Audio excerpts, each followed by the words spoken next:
The Caribbean night was quiet. Too quiet. Waves brushed against the Havana shore, carrying whispers of an empire that once ruled the world and the faint heartbeat of a rebellion yet unborn. In the distance, the flicker of a cigar's ember cuts through the darkness. A man stands beneath a swaying palm, his eyes fixed on the horizon, as if waiting for history to answer him. Cuba, an island that has been both paradise and prison. Once the jewel of Spain's colonial crown, then a playground for American corporations, and finally a furnace of revolution. The story of the Cuban Revolution is not just about guns and speeches. It is a story about faith and fury, about the hunger for dignity that burns even in the poorest heart. It is the story of a few hundred dreamers who dared to challenge a dictator and shake the balance of global power. But before the rifles echoed in the Sierra Maestra, before the names Fidel, Che, and Camilo became legend, the island's soul had already begun to stir. Tonight, we journey through that transformation, from the sugar fields to the smoke of battle, from silent oppression to roaring revolution. This is not just Cuban history. It is the anatomy of rebellion itself. If you believe history is written by the brave, stay with us. Dawn creeps over the Caribbean, golden light spilling across the cane fields.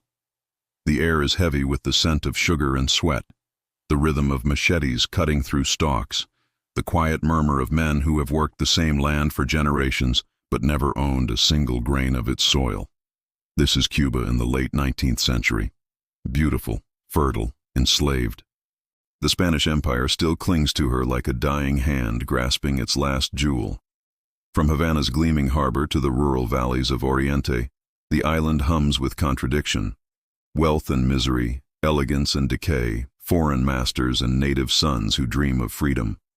In the grand salons of Havana, Spanish aristocrats sip imported wine beneath chandeliers while African slaves labor under the sun.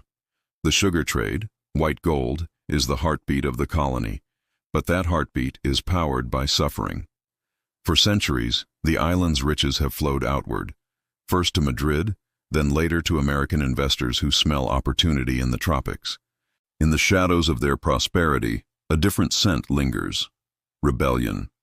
The whispers begin with poets and farmers, teachers and soldiers, men like Carlos Manuel de Céspedes, who in 1868 would ring a bell in the small town of Yara and proclaim Cuba as first cry for independence, Viva Cuba Libre. His call would echo through the jungles and over the mountains. Slaves joined their masters in the fight, throwing off chains in exchange for rifles. The 10 Years' War had begun, a brutal, uncertain struggle that would cost thousands of lives and leave the island scarred, but awakened. When the smoke finally cleared, Spain remained in control, yet something irreversible had happened. The seed of defiance had been planted deep in the Cuban soul. The 1890s bring new faces to the stage, and among them, a young writer, philosopher, and exile named José Martí. From the cafes of New York, he watches his homeland suffer and dreams of a nation truly free, not only from Spain, but from any empire that seeks to own her. Martí writes with fire, "To change masters is not to be free." His words stir hearts more fiercely than any bullet. He returns to Cuba in 1895, determined to finish what Céspedes began. But freedom has its price. Martí falls in battle at Dos Rios, his body broken, his dream unfinished, yet his death lights a fire that refuses to die. Behind him march generals like Máximo Gómez and Antonio Macheo, men who have spent their lives in exile and return to fight once more. The war for independence becomes a fever, and this time the world is watching. By 1898, the winds of empire shift again. Across the sea, the United States smells weakness in Spain's crumbling power. When the American battleship USS Maine explodes mysteriously in Havana Harbor, it becomes the spark that ignites the Spanish-American War. The stars and stripes rise beside the lone Cuban flag, cannons thunder. Within months, Spain surrenders. Its empire shattered, its colonies torn away. But when the smoke clears once more, the victory feels hollow. The United States steps in not as liberator, but as successor. Cuba's independence is declared, yet guarded. In 1902, the Republic of Cuba is born, a nation in name, but one tied to American interests through the Platt Amendment, which grants Washington the right to intervene in Cuban affairs. The sugar mills keep grinding. The American dollar replaces the Spanish peso. Foreign-owned companies control the island's railroads, tobacco, and rum. The casino lights flicker to life in Havana, drawing in tourists, gangsters, and politicians, while in the countryside, children still go hungry. The old masters have changed, the chains have not, and yet, under the smoke of cigars and the rhythm of rumba, something restless begins to stir again. In the bars of Havana, students debate freedom. In the villages, veterans of the independence wars whisper that the fight is not finished. Among them, a boy named Fidel Alejandro Castro Ruz grows up in the fertile lands of Biran. The son of a wealthy Spanish landowner and a Cuban mother, he sees both privilege and poverty. He attends Jesuit schools where discipline is sacred, but rebellion comes naturally. He studies heroes like Martí, Napoleon, and Bolívar, men who bent history with conviction alone. As he walks the streets of Santiago and Havana, he sees the two faces of Cuba, one gilded, one forgotten. And in the shadow of that contradiction, a thought begins to form. What if the island could finally belong to its people, all of them? The sugar, the soil, the soul. The wind rustles through the palms again, carrying the faint echo of Céspedes' bell, Marty's words, the roar of the main's explosion. History is whispering to a new generation, and this time it will not whisper for long. The 1920s arrive with the promise of progress, and the quiet desperation of a dream deferred. Havana gleams beneath the Caribbean sun, a city of contradictions more dazzling than ever. Automobiles glide down the Malecon, American jazz spills from the bars of Vedado, and the wealthy toast to prosperity in rooftop hotels overlooking the restless sea. But beneath the polished veneer, the earth trembles. In the cane fields, peasants still labor for pennies a day. The price of sugar, the lifeblood of the island, rises and falls with the whims of Wall Street. When the U.S. economy crashes in 1929, Cuba bleeds, plantations close, thousands starve. The shimmering city begins to crack, revealing the rot beneath. Out of that ruin, a new face of authority emerges. Fulgencio Batista, a military man with calm eyes and a calculating mind. Born in the countryside of humble origins, he rises through the ranks of the army like smoke curling through sunlight. By 1933, amid student riots and general strikes, Batista leads the so-called Sergeants' Revolt, a coup that topples the corrupt government of Gerardo Machado. The people cheer. They believe, for a moment, that the revolution they were promised has finally arrived. But revolutions are rarely what they seem. Batista presents himself as a man of the people, a savior who will end corruption and restore justice. Yet behind the scenes, he learns quickly how power bends truth. American ambassadors visit his office. Businessmen shake his hand. The military bows to his command. The United States sees in Batista not a threat, but an ally, a man who will keep Cuba stable as long as it remains open for business. And so the island slips once again into a familiar pattern: hope, betrayal, submission. For a decade, Batista rules from the shadows, then steps back when convenient, letting puppet presidents take the blame. But his influence never fades. Havana becomes a playground for the foreign elite. American companies own most of the sugar industry, most of the hotels, and nearly all the profits. Mafia bosses like Meyer Lansky and Lucky Luciano stroll the streets as if they own them. And in many ways they do. Casinos rise like temples to greed. The air smells of rum and perfume, but beneath it lingers the stench of poverty. In the slums outside the city, barefoot children chase stray dogs through dust and garbage. In the countryside, peasants sleep in thatched huts with empty stomachs. Schools crumble, and doctors are scarce. The glittering lights of Havana never reach them. "We are a nation of servants," one writer laments. "We dance for the tourist while our children starve." The divide between the rich and poor becomes a canyon. And through that canyon, anger begins to flow. Slow at first, then unstoppable. In the universities, a new generation of students gather in secret rooms, reading Marx, Marty, and the manifestos of forgotten dreamers. They whisper about injustice, about corruption, about taking back the island. Among them, Fidel Castro, now a young law student, watches the chaos unfold. He sees presidents rise and fall, like waves breaking against the shore. He hears the speeches of Batista's successors, men who promise reform, then sell their souls for power. He studies the law but sees how easily it is twisted. He defends the poor in courtrooms where justice is blindfolded not by fairness, but by fear. The law, he writes, is not justice. It is a weapon in the hands of those who can afford it. By the early 1950s, Batista has grown impatient with the pretense of democracy.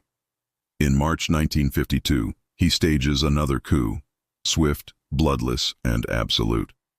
The elections are canceled. The Constitution is suspended. The general becomes president once more, this time without disguise. Havana gasps. The world watches. But Washington smiles. U.S. officials call it a necessary measure for stability. Corporations resume their profits. Tourists keep coming. The music plays on. Yet beneath the surface, the island's heartbeat grows irregular, faster, louder, angrier. For the first time, Fidel Castro's idealism turns into resolve. He has watched the cycle repeat. Corruption, control, silence. Now he decides to act. On July 26, 1953, he and a small group of rebels, about 160 men and women, launch an assault on the Moncada barracks in Santiago de Cuba. It is bold, desperate, and doomed. The soldiers are outnumbered. The attack fails within hours. Many rebels are killed, tortured, or executed. But the world hears their cry. Fidel is captured and put on trial. Standing in the courtroom, he delivers a speech that would become legend. History will absolve me. His words echo across the island, across the ocean, across generations. He speaks not as a politician, but as a prophet, describing the hunger of peasants, the greed of landlords, the corruption of government, and the need for change. He outlines his vision: land reform, education, health, and true sovereignty. For his defiance, he is sentenced to 15 years in prison. But ideas, once spoken, cannot be imprisoned. In the sugar fields, men repeat his words in whispers. In the slums, his name is spoken like a prayer. Even in the army, young officers begin to wonder whether they are serving Cuba or betraying her. The seed has been planted once more, this time not by poets or generals, but by a young man who refuses to bow. And as the gates of his prison close, the island outside begins to stir again. Restless, haunted, waiting. The revolution sleeps, but not for long.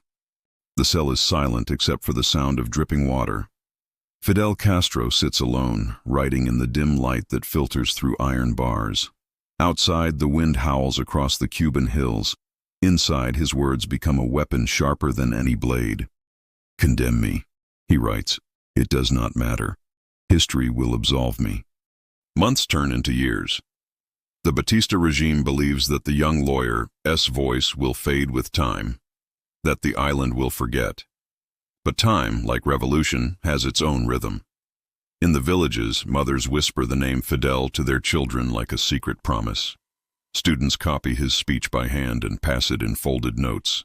And deep within the prisons of Cuba, even the guards begin to listen. Pressure builds. The world begins to notice. Journalists write stories of torture, corruption, and the regime's excess. Under growing scrutiny, Batista offers a gesture of mercy, not from compassion, but calculation. In May 1955, after less than 2 years behind bars, Fidel and his comrades are released under a general amnesty. The dictator believes he has neutralized them. He could not be more mistaken. Freedom tastes different after confinement. The air, the sea, the laughter of the poor, everything feels charged with purpose. But Cuba, under Batista's iron rule, offers no room for dissent. The police follow Fidel everywhere. Informants lurk in every corner. And so, he does what revolutionaries have done for centuries. He leaves, not to escape, but to prepare. Mexico becomes his refuge, his classroom, his forge. In a small apartment in Mexico City, Fidel gathers a handful of exiled dreamers. young, poor, fearless. Among them, a man with sharp eyes and a restless heart. Ernesto Che Guevara, an Argentine doctor whose journey through Latin America has shown him the face of injustice. When Che meets Fidel, he sees not just a rebel, but a vision. They talk deep into the night, about history, imperialism, the soul of Latin America. The conversations are fiery, idealistic, dangerous. Che writes in his diary, "I met Fidel, a man of extraordinary faith in destiny." Training begins in secret. They learn to fire rifles, to march, to survive in the jungle.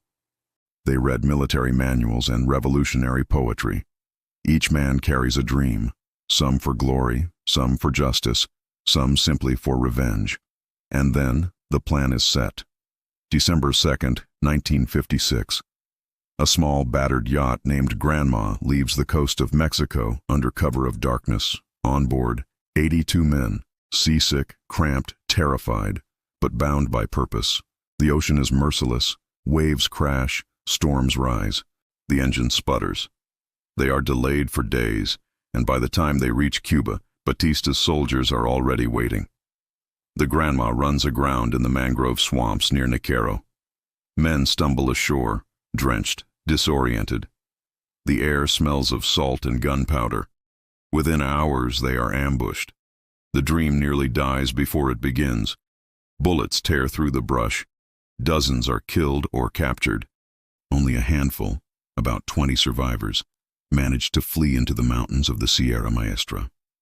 Among them, Fidel, Raúl, Che, and Camilo Cienfuegos. Exhausted, barefoot, hungry, they hide beneath the thick canopy of trees, uncertain whether anyone else remains alive.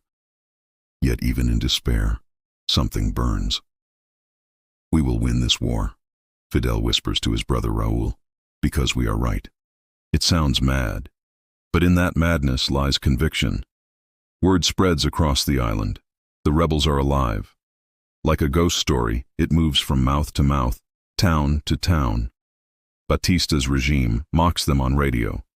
Fidel Castro is dead. But in the mountains, the revolution breathes. The Sierra Maestra is more than a refuge. It becomes a world of its own, harsh, isolated, sacred. Streams of villagers begin to arrive with food, medicine, and faith. Peasants who have never held a rifle join the rebels. From 20 survivors, an army is born. The guerrillas adopt the name Movimiento 26 de Julio, the 26th of July movement, in memory of the failed Moncada attack. The number becomes a symbol, a heartbeat, a vow. With nothing but old rifles and stolen bullets, they begin their campaign. Ambushes on army patrols, sabotage on railways, propaganda broadcasts from hidden transmitters. The jungle becomes their ally, the night their shield. And with each small victory, their legend grows. Reporters begin to sneak into the mountains. One of them, Herbert Matthews from the New York Times, interviews Fidel in 1957.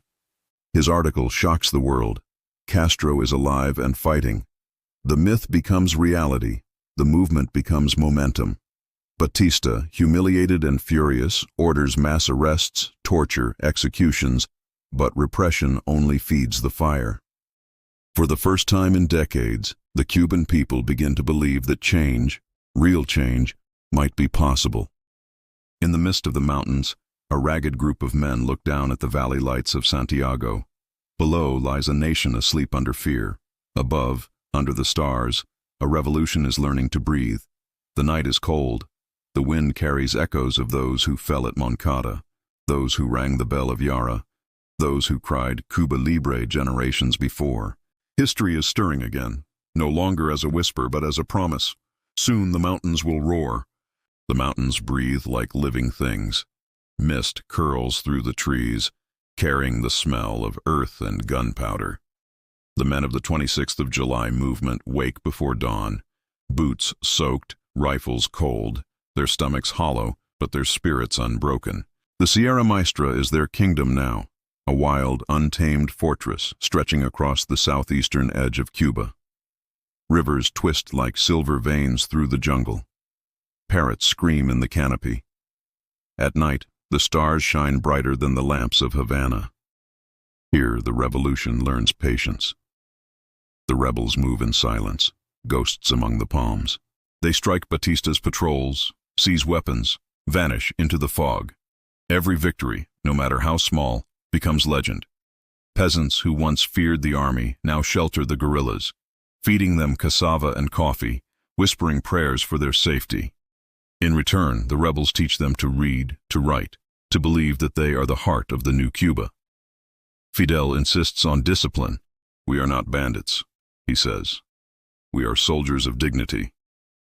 He punishes theft, forbids cruelty, and speaks to every farmer with respect.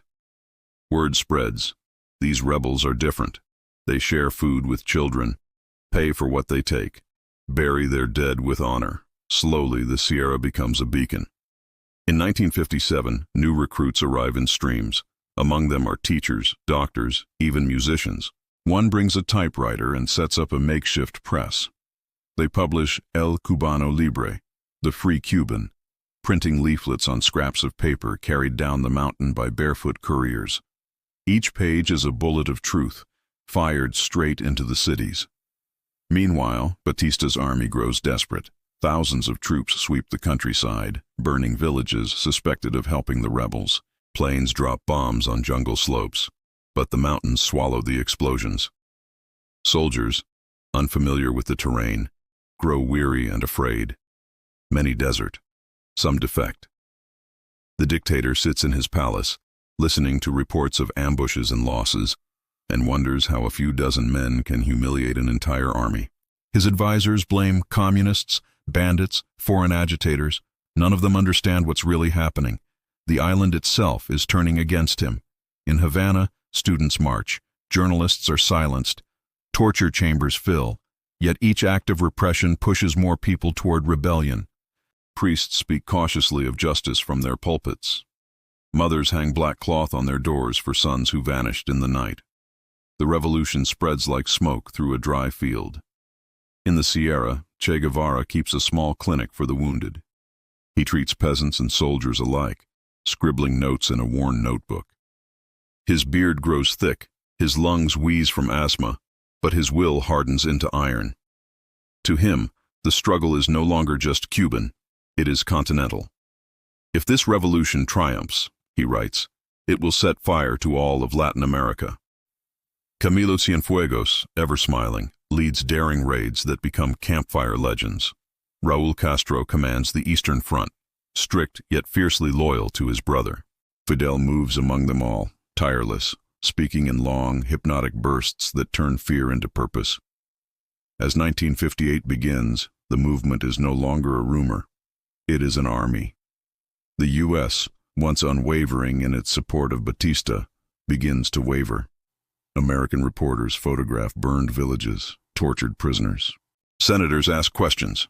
The White House grows uneasy, fearing that the Cuban strongman it once called an ally may soon become a liability. In March 1958, the U.S. suspends arms shipments to Batista's forces. It is the first crack in the armor of dictatorship. The rebels sense opportunity. They launch coordinated offensives, cutting supply lines, capturing garrisons, expanding control over the countryside. For every town Batista retakes, 2 more slip from his grasp. The mountains no longer hide the rebellion, they radiate it. Civilians risk their lives to carry ammunition, food, and letters between rebel zones. Entire families join the cause. Even some officers in the regular army begin secret talks with the insurgents, promising to surrender when the time comes. Batista answers with brutality. His soldiers execute hostages, burn homes, terrorize villages. But every act of cruelty only deepens the people's hatred.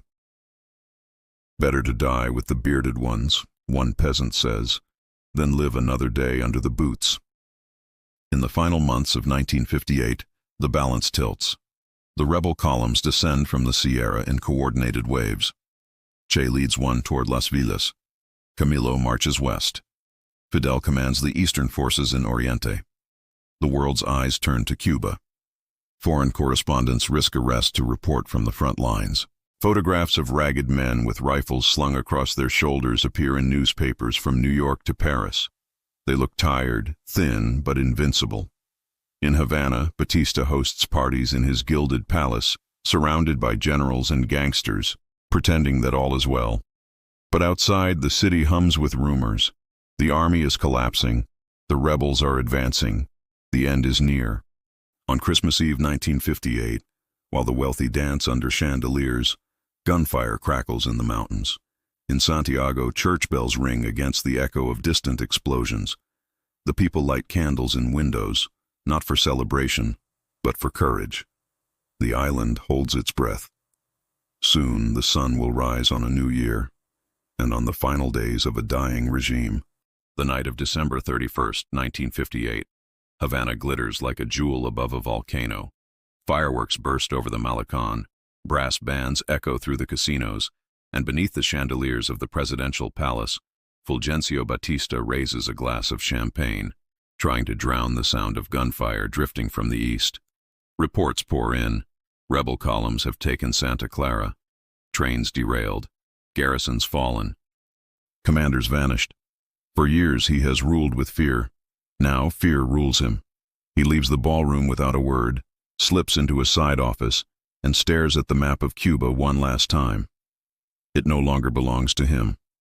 Just before midnight, Batista boards his private plane with his family, a handful of generals and suitcases stuffed with dollars and jewels. Engines roar. The aircraft lifts off into the darkness, bound for the Dominican Republic. Behind him, an island wakes to the sound of revolution. At 3 a.m., word spreads through Havana. Batista has fled. Crowds flood the streets, shouting, crying, embracing strangers. Church bells ring. Prison gates swing open. Soldiers throw down their weapons, some joining the mobs, others simply walking home. For the first time in 7 years, the city breathes freely. But the victory is not yet secure. Rebel units must take control before chaos devours the dream. Che Guevara's column moves swiftly from Santa Clara, commandeering trains, vehicles, anything with wheels. His men roll into the capital, discipline unbroken, their boots still muddy from the mountains. They occupy police stations, radio towers, army barracks. Camilo Cienfuegos advances from the west, greeted by cheering crowds who throw flowers and sugarcane into his jeeps. On January 8, 1959, a caravan winds its way from Santiago toward Havana. Beards, rifles, olive green uniforms, and a single figure standing in a jeep, waving to the roaring sea of people, Fidel Castro. The journey takes 8 days. Every village, every town along the central highway pours into the streets. Women climb on trucks to toss roses. Old men salute. Children run barefoot beside the convoy, shouting, "Viva Fidel!" When the caravan finally reaches the capital, Havana explodes in jubilation. Thousands surge onto the rooftops and balconies, waving flags, banging pots, laughing, weeping. A city that once danced for dictators now dances for deliverance. Fidel stands before the sea of humanity outside the Columbia Barracks, the former heart of Batista's army. His voice carries through the humid air, measured, firm, prophetic. The revolution begins now. This time it will not be like 1952, when the people believed and were deceived. This time, it will be a revolution of the humble, by the humble, and for the humble. Cheers thunder across the field. For a brief, blinding moment, Cuba feels infinite. Hope crackles like electricity. In the months that follow, the new government sweeps away the remnants of the old order. Corrupt police are purged. Estates abandoned by fleeing elites are seized for the state. Literacy campaigns march into the countryside. Teachers stand before huts of palm and mud, writing the alphabet on boards nailed to trees. Children repeat each letter aloud, A, B, C, as if conjuring a new language of freedom. Che Guevara oversees trials of war criminals at La Cabaña fortress, grim, methodical, controversial. To the victors, justice. To their critics, vengeance. Camilo Cienfuegos commands the Revolutionary Army, smiling in every photograph, adored by the people, until one night in October 1959 his small plane vanishes over the ocean. His disappearance becomes legend, another mystery swallowed by the revolution. Meanwhile, Fidel consolidates power. Ministries are nationalized, newspapers critical of the regime are silenced, foreign companies are seized, wealthy families flee to Miami, their mansions left to dust. The United States, alarmed, watches as its Caribbean ally transforms into a socialist experiment. Washington withdraws recognition. Havana turns toward Moscow. By 1960, Soviet oil tankers glide into Cuban harbors. Russian advisors walk the corridors of the new ministries. The island that once danced to the rhythm of American jazz now beats to the march of revolution. Yet in the hearts of the poor, pride burns bright. They see schools where there were none, doctors in villages once forgotten, roads carved through jungles, water running in new pipes. For them, the revolution is not politics, it is dignity reborn. In Washington, though, planners whisper of invasion. Exiles train in the swamps of Guatemala.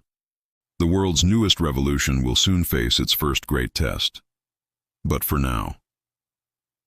In the first months of 1959, under the Caribbean sun, Cuba stands radiant and undefeated. Its leader walks the streets without guards, greeted by kisses, applause, and 1,000 outstretched hands. The dream feels eternal. The music of victory fills the air, and no one yet imagines how quickly that song will change. Havana, early 1959.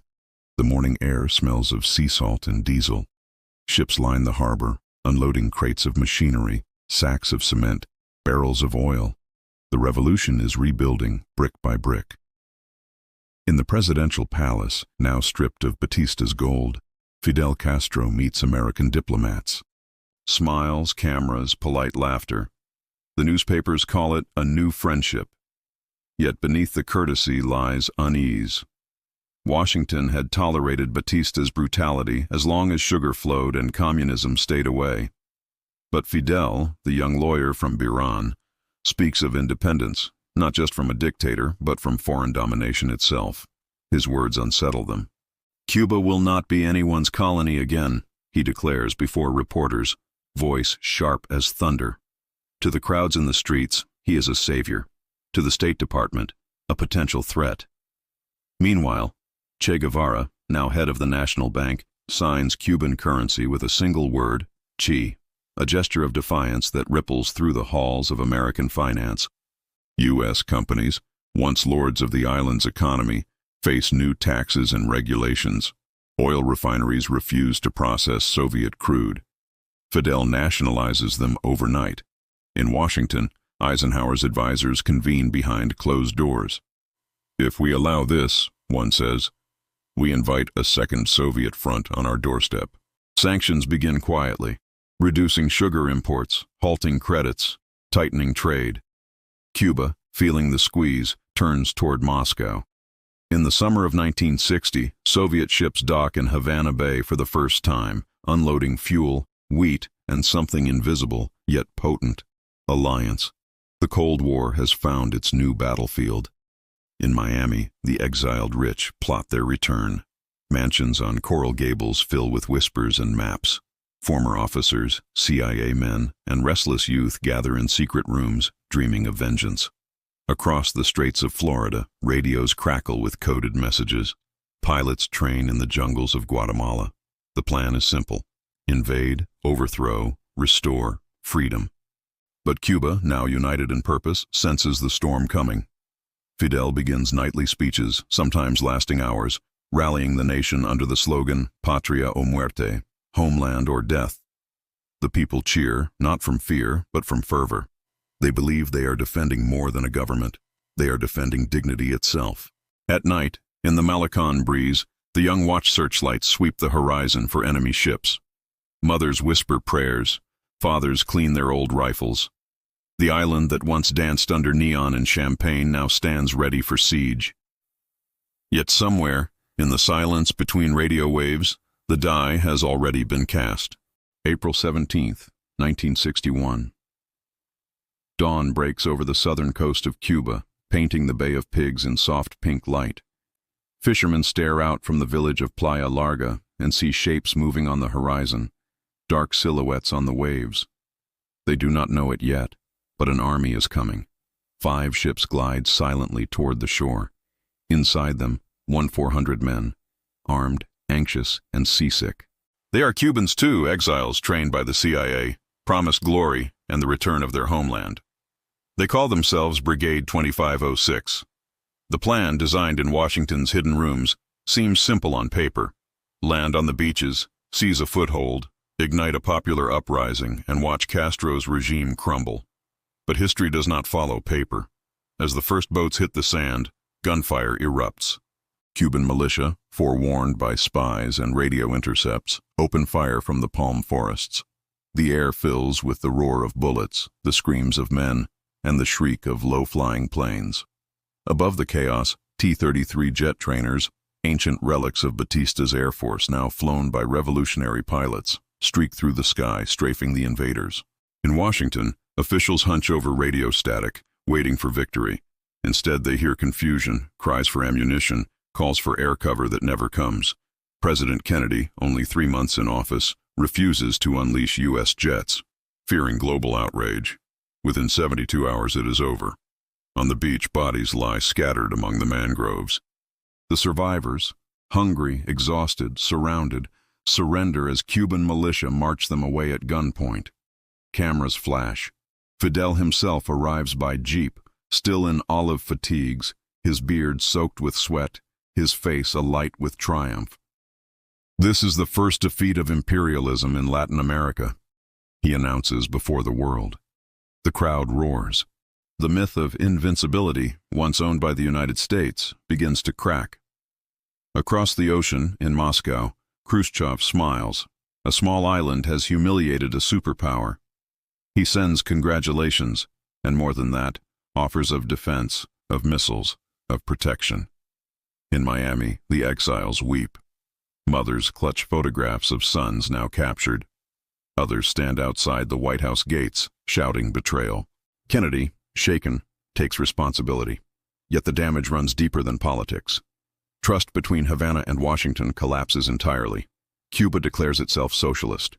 The U.S. imposes a full economic embargo. Overnight, the island is sealed off. No trade, no supplies, no future but the one it can forge alone. The people adapt. Cars from the 1950s keep running through ingenuity and desperation. Soap becomes a luxury. Rice is rationed. But in the plazas, pride still burns. We stood alone and we survived.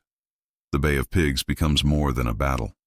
It becomes legend, a story whispered to children, proof that even a small nation can defy a giant. Yet in the dark corners of the world, new plans begin to take shape.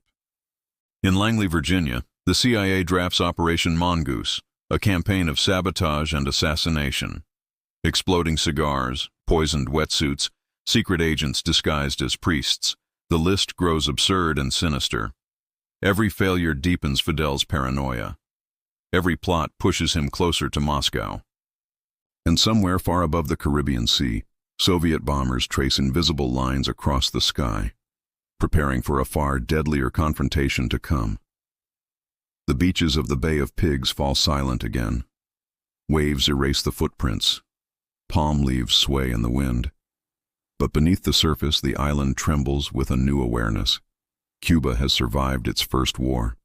The next one could end the world. 1961 fades into 1962. The Caribbean sun glows bright, but over Cuba hangs a different heat. The heat of fear, of suspicion, of unseen enemies. After the failure at the Bay of Pigs, Washington changes tactics. No more open invasions, no more uniforms and flags.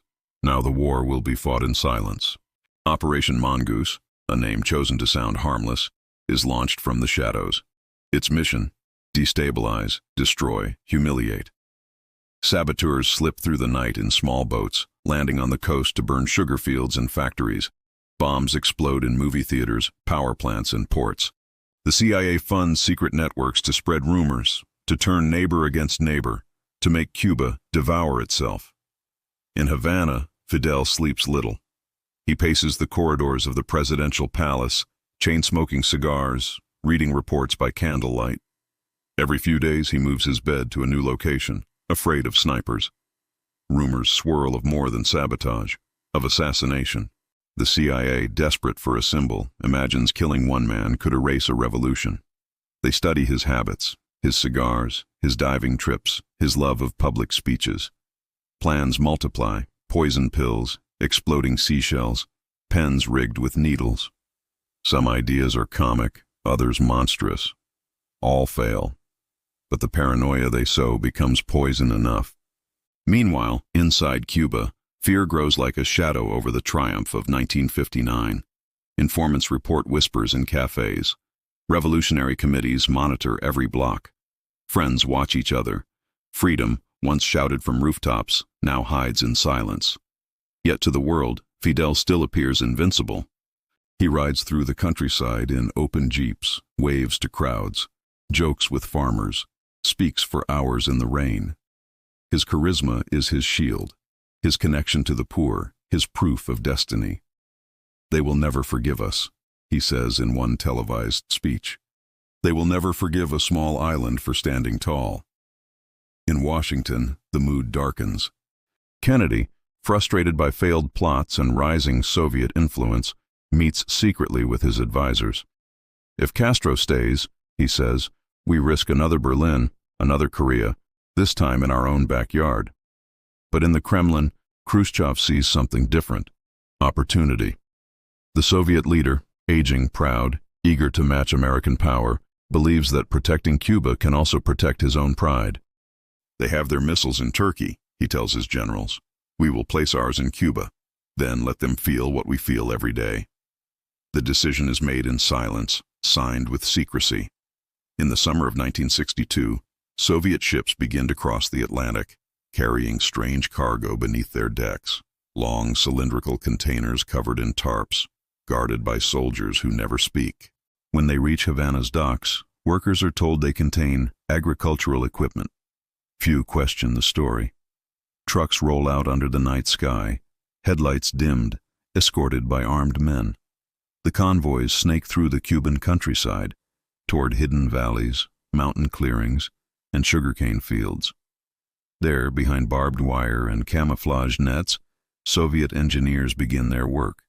They dig, they pour concrete, they raise the skeletons of launch pads. Cuba becomes the stage for the world's deadliest secret.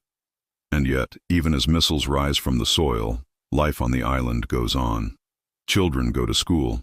Couples dance to the rhythms of sun and mambo.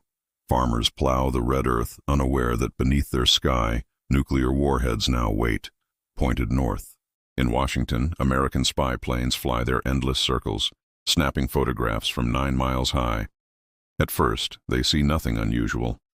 But soon, their cameras capture the shapes of something terrifying. Shadows of missiles, too large to deny. The photographs land on Kennedy's desk. He stares at them in silence. His brother Robert sits beside him. "They've done it," he whispers. "The era of hidden war is over. The next move will decide the fate of the world." October 14th, 1962. A U-2 reconnaissance plane glides over Cuba's blue horizon. Below, palm forests ripple in the humid air. The pilot's camera clicks, one frame every few seconds, each one unknowingly capturing history's heartbeat. When the film is developed 2 days later in a secret lab outside Washington, the room falls silent. On the light table, analysts see long shadows across the Cuban soil. Soviet medium-range ballistic missiles, each one capable of carrying a nuclear warhead strong enough to vaporize an entire city. The photos reach President John F. Kennedy. He studies them, jaw clenched. "So," he says quietly, "they've finally crossed the line." Thus begins 13 days of terror. The world does not know it yet, but its fate now hangs between two men, Kennedy and Khrushchev, neither willing to back down, both surrounded by generals urging strength, not mercy. In the Oval Office, tension hums like static. Kennedy gathers his advisors, the ex-com, and lays out the options. A full invasion, airstrikes, or a naval blockade, what he will call a quarantine, to stop further Soviet ships from reaching Cuba. Each choice risks war. Each hesitation risks humiliation. The president decides a blockade. American warships take their positions across the Atlantic, forming a line of steel between two superpowers. On October 22nd, Kennedy appears on television. His voice is calm, but the world feels the tremor beneath it. "It shall be the policy of this nation to regard any nuclear missile launched from Cuba against any nation in the Western Hemisphere as an attack by the Soviet Union upon the United States, requiring a full retaliatory response. Millions hold their breath. In Havana, Fidel listens from his office, cigarette smoke curling through the room. He turns to his aides. "If they invade," he says, "we fight to the last man." Soviet troops dig trenches across the island. Cuban militias train in the streets. Anti-aircraft guns rise along the coast like iron trees. In Moscow, Khrushchev paces the halls of the Kremlin. He knows his missiles are not yet operational.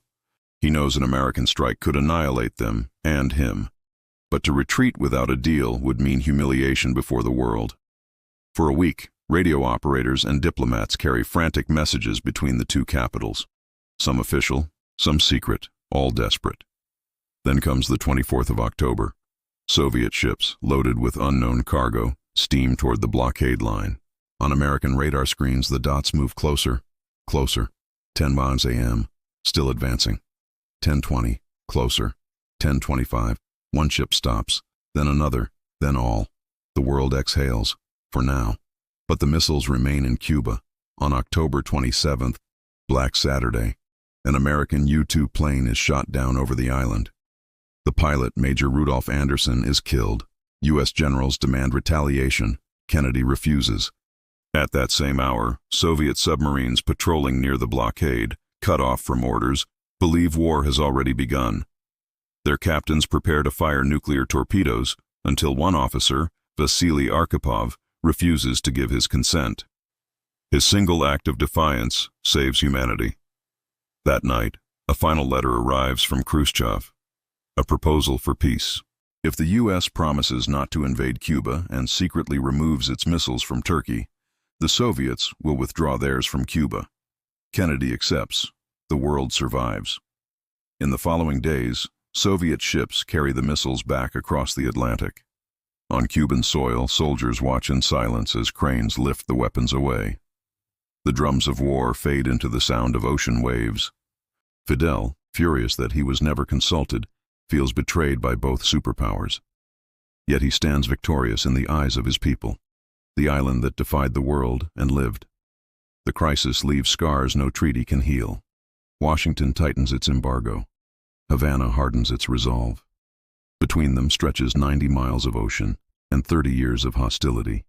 But for a single fragile moment in October 1962, as the missiles leave Cuba's ports, mankind looks upon itself and realizes how close it came to ending everything.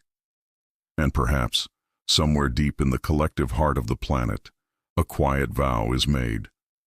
Never again. 1963. The missiles are gone, the world breathes again, yet for Cuba, the siege never ends. The United States tightens its embargo into iron. No trade, no medicine, no spare parts.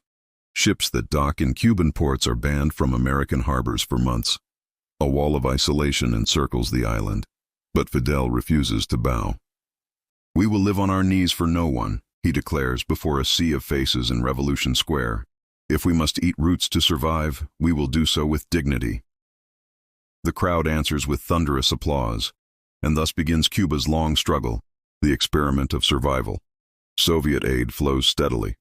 Oil, grain, machinery. In return, Cuba sends sugar, millions of tons each year. The island becomes the Caribbean outpost of communism, a symbol of defiance surrounded by capitalism. Soviet technicians roam Havana's universities, teaching physics and engineering. Russian becomes a second language in classrooms. In the countryside, soldiers build schools, doctors set up clinics. Literacy rises to near perfection. Diseases once common vanish. Yet prosperity does not follow. The embargo bites deeper each year. The factories depend on Soviet fuel. The markets depend on Soviet ships. The revolution that promised total independence finds itself bound to a new master. In private, Fidel senses the irony. In public, he declares eternal brotherhood. Cuba and the Soviet Union. Two flags, one destiny. Still, beneath the slogans, the people feel the strain. Queues stretch for bread, for soap, for shoes. Mothers sew clothes from curtains. But pride endures. That fierce, stubborn pride of having survived the empire's wrath. Across the ocean, the United States watches with frustration. Decade after decade, presidents come and go, each inheriting the same question: what to do about Cuba? Covert operations continue. Radio stations beam propaganda into Havana. Exiles launch raids from Miami's marinas, firing at coastal outposts, disappearing before dawn. Yet every attack only deepens the revolution's roots. In the 1960s, Cuba becomes more than an island. It becomes a beacon. From Algeria to Vietnam, from Angola to Nicaragua, young revolutionaries look to Fidel's speeches, to Che's defiant smile, as proof that rebellion is possible. Havana becomes the crossroads of liberation. Guerrilla leaders arrive in secret planes. Poets, soldiers, and dreamers gather in the same cafes where musicians play under the stars. It is said that in those years, the air itself carried the scent of revolution, sugar and salt, smoke and hope. And then there is Che Guevara, restless as ever, unwilling to settle into bureaucracy. He leaves Cuba to ignite rebellion abroad, first in Congo, then in Bolivia. His letters to Fidel are filled with idealism and fatigue. "We must create 2, 3, many Vietnams," he writes. But the world has changed. His final campaign ends in capture, execution, and martyrdom. News of his death spreads across Cuba like a dark wind. Schools close for mourning. Children carry his image in parades. Che becomes not merely a man, but a myth, the eternal revolutionary, frozen in that photograph, staring toward eternity. Fidel speaks at his memorial.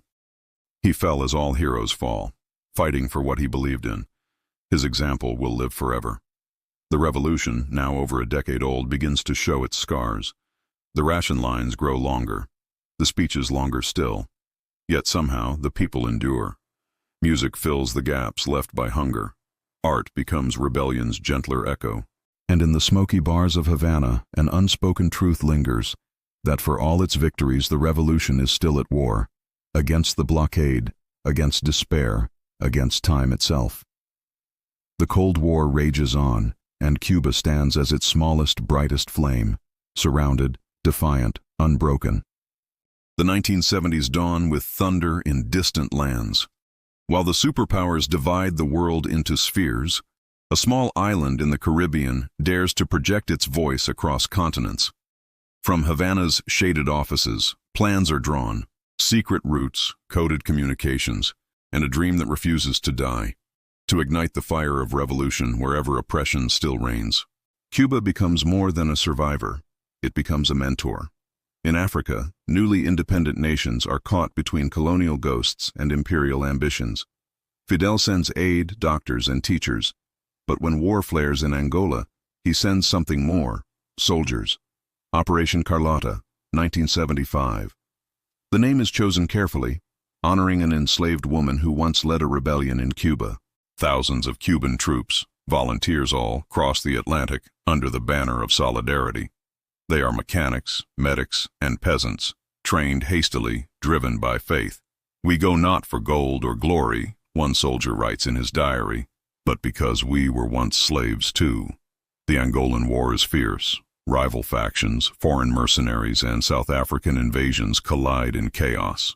But the Cubans fight with conviction, side by side with Angolan rebels. Their presence shifts the balance. By 1976, the invasion is repelled. Angola remains independent. For Cuba, it is a victory larger than itself, proof that a small nation can defy empires. Across the developing world, admiration spreads. From Mozambique to Ethiopia, from Nicaragua to Yemen, Cuban doctors heal, Cuban teachers educate, and Cuban soldiers train new armies. Fidel declares it internationalism, the duty of every true revolutionary. To Washington, it is provocation. To Moscow, it is loyalty. To the global South, it is inspiration. But beneath the glory, the costs are heavy. Cuban mothers weep for sons who will never return. The economy strains to feed foreign wars, and within Havana's walls, whispers begin of sacrifice too great, of dreams stretched thin. Yet Fidel presses on. His speeches grow more grand, more global.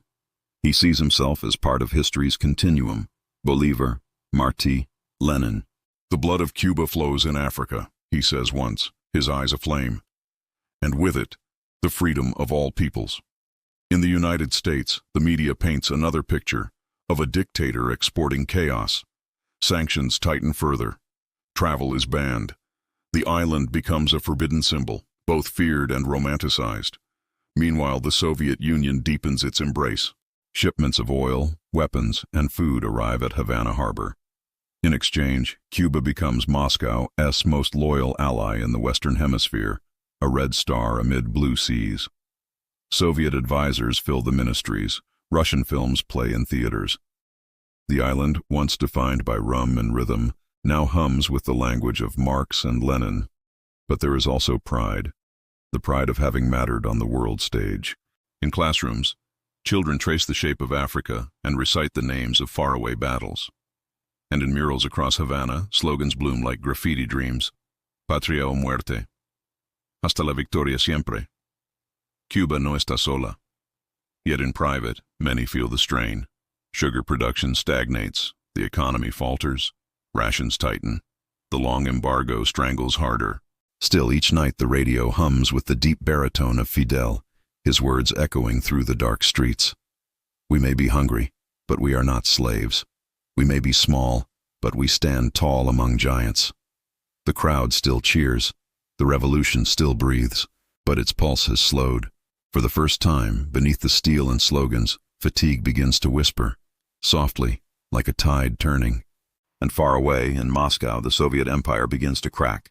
The future, once certain, trembles on the horizon.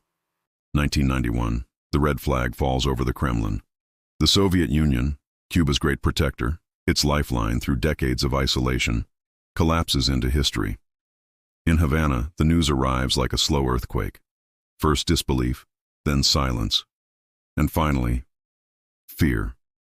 The oil stops coming. The ships no longer arrive.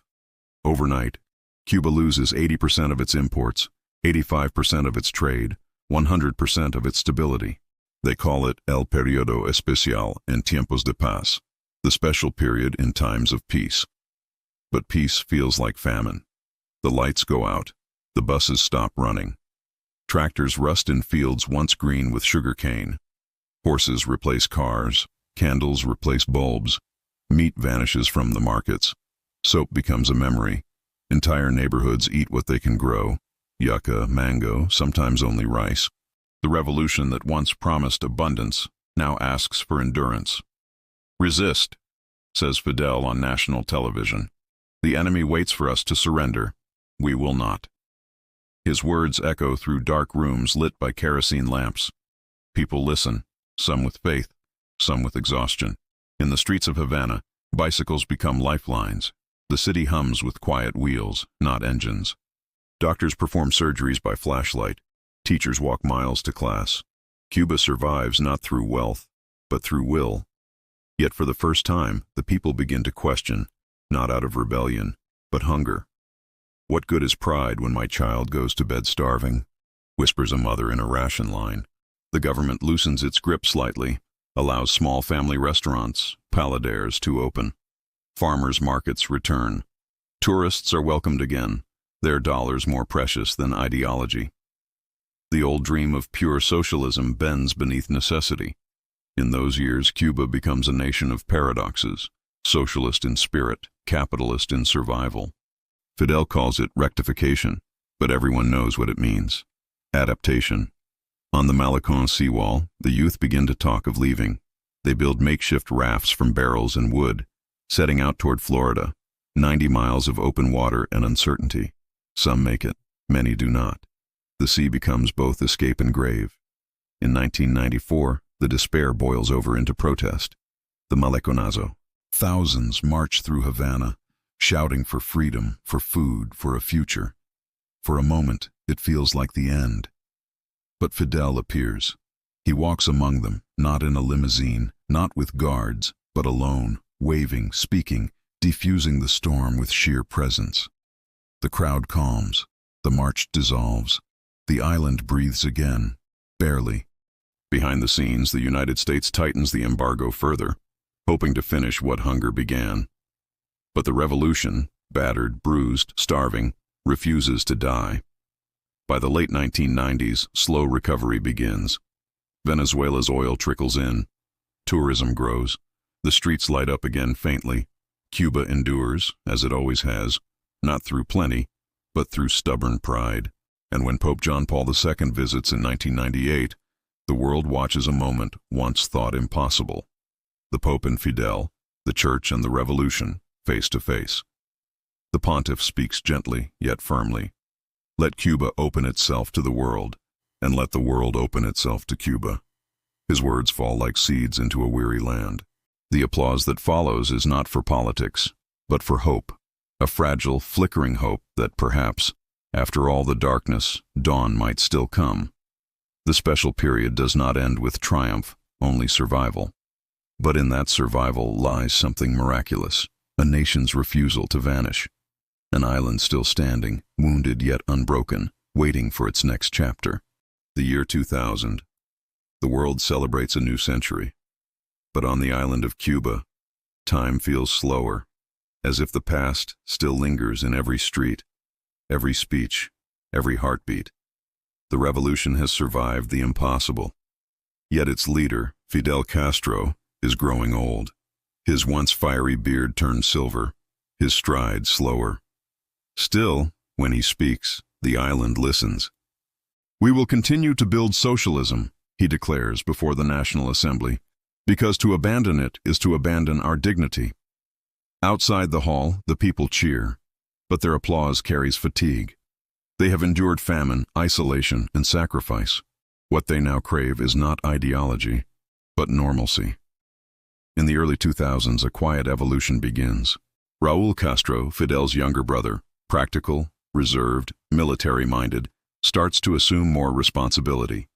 He opens limited spaces for small businesses, private farms, and joint ventures with foreign investors. Internet access, though tightly controlled, begins to appear in hotels and offices. The world beyond the sea is changing rapidly, and Cuba cautiously peeks through the cracks.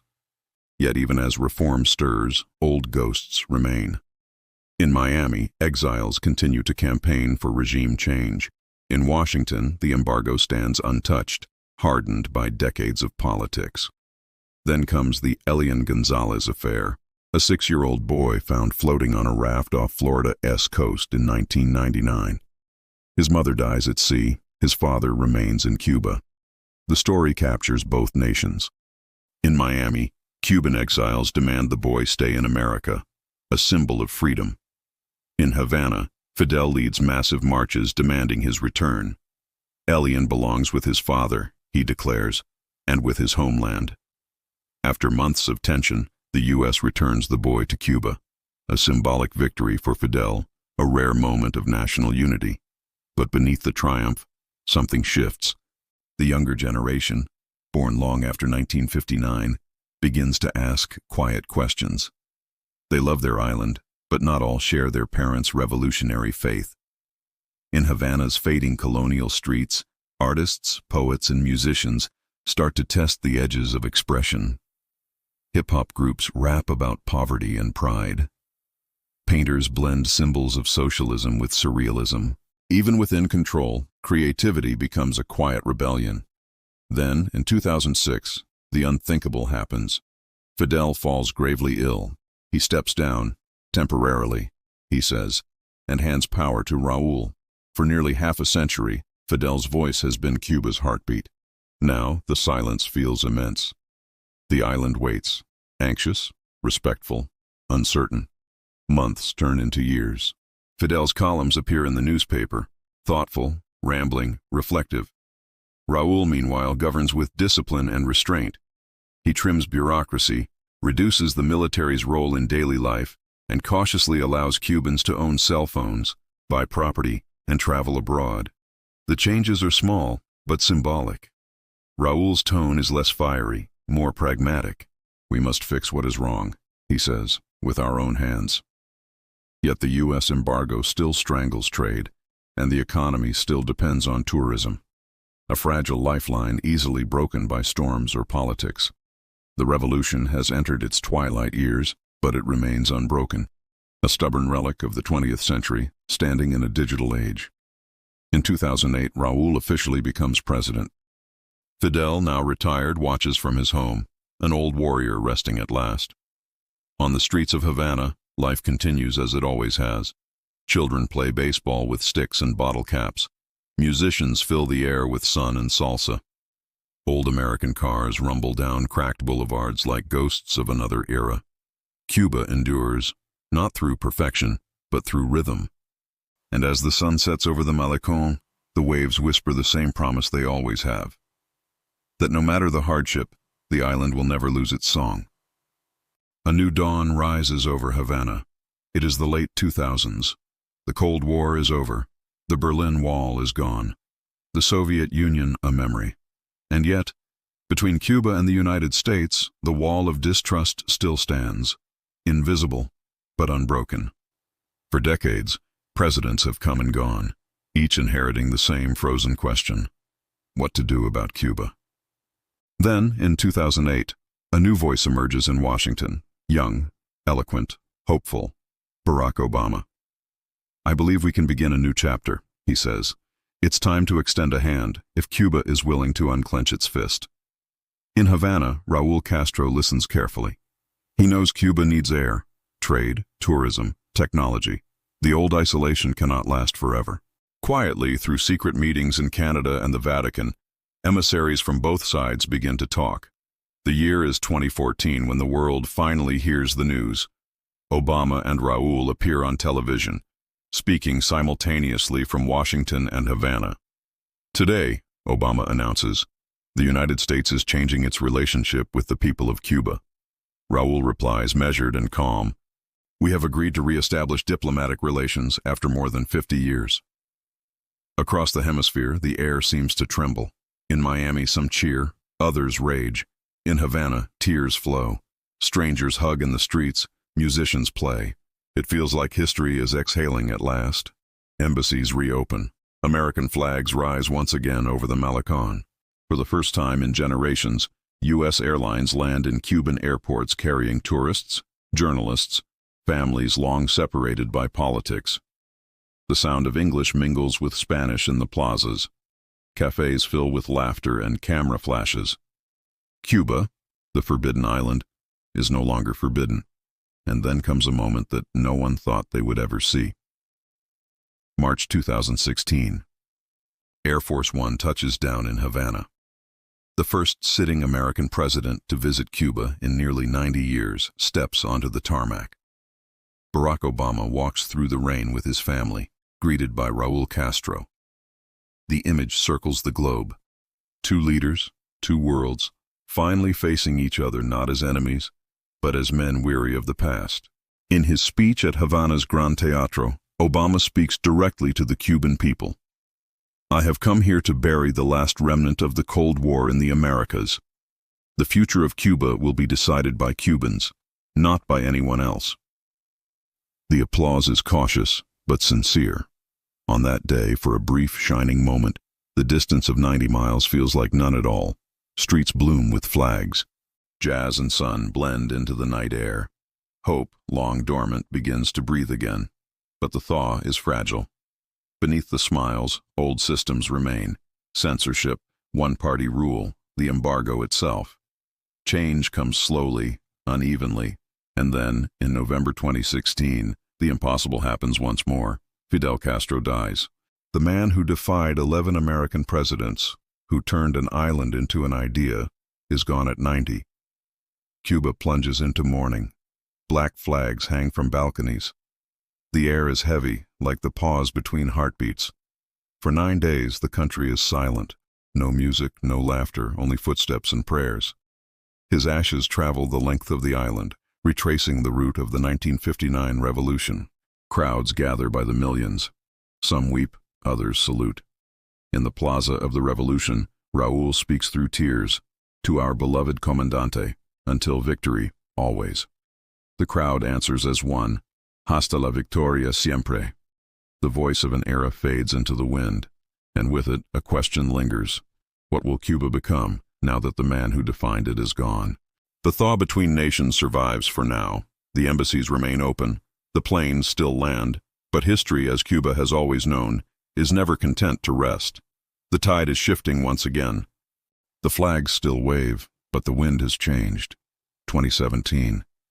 The optimism of Obama's visit lingers in Havana's cafes, in the laughter of taxi drivers who remember the surge of tourists, in the families reunited after decades. But across the sea in Washington, a new voice takes the stage, blunt, unpredictable, and ready to undo what came before. Donald Trump. Within months, the thaw begins to freeze again. The U.S. reinstates restrictions on travel, remittances, and business. Embassies fall silent. Diplomats are withdrawn after mysterious illnesses blamed on sonic attacks. Once more, the door between the two nations begins to close. In Havana, frustration mixes with resignation. The older generation has seen this before. The younger one begins to lose faith in the promise of reconciliation. Still, the island adapts. It always does. Tourists from Europe and Canada fill the gap. New entrepreneurs open family-run casas particulares and rooftop restaurants. For a while, there is movement. Small, fragile, but real. Then, the world stops. 2020. The COVID-19 pandemic. Borders close. Flights vanish. Tourism, the island's main source of income, collapses overnight. Havana's once busy streets grow silent. The sound of music fades, replaced by sirens and curfews. Hospitals overflow. Doctors work without rest. Yet even amid crisis, Cuba's medical brigades rise again. From Italy to Africa, Cuban doctors travel to fight the virus abroad. It becomes a rare light in global darkness. The same spirit that once carried the revolution into Angola now fights a new invisible enemy. But at home, the pain is immense. Shortages return: food, medicine, fuel. Lines stretch for blocks. People whisper, not of politics this time, but of hunger. The internet, finally accessible to the public, becomes both window and weapon. Videos of daily struggles spread. Voices rise online, calling for reform, for freedom, for something new. The government responds with restraint at first, then force. Arrests, censorship, the familiar dance of control. And then, July 2021. The largest protests in decades sweep across the island. Libertad, the crowds shout. Patria y vida. Homeland and life. The counter-anthem to Fidel's homeland or death. The old revolutionary slogans are answered with songs of defiance. For a moment, the air trembles with possibility and fear. The government blames the embargo, foreign interference, social media manipulation. The protesters speak only of hunger, of despair, of exhaustion. Streets that once cheered for revolution now echo with cries for change. By nightfall, soldiers reclaim the cities. Dozens are jailed. The chants fade, replaced by silence once more. But something irreversible has shifted. A new generation has found its voice. In the aftermath, Cuba stands at a crossroads it has faced many times before. Survival or transformation. The world watches, divided. Some still see Cuba as a symbol of resistance, a beacon against imperial power. Others see a nation trapped by its own revolution, unable to move forward. Yet through it all, the island remains what it has always been: proud, poetic, defiant. Fishermen still cast nets into the dawn. Children still play baseball in the streets. Old men still gather under the palms to debate politics, cigars in hand, voices rising over the sound of the sea. Cuba endures, not as a utopia, not as a tragedy, but as a paradox, living, breathing, struggling, surviving. The revolution has aged, but it has not vanished. Its echoes live in every mural, every melody, every stubborn heartbeat of the island that refuses to surrender. And in the eyes of its people, weary, wise, unbroken, the same question lingers: was it all worth it? The ocean answers only with waves.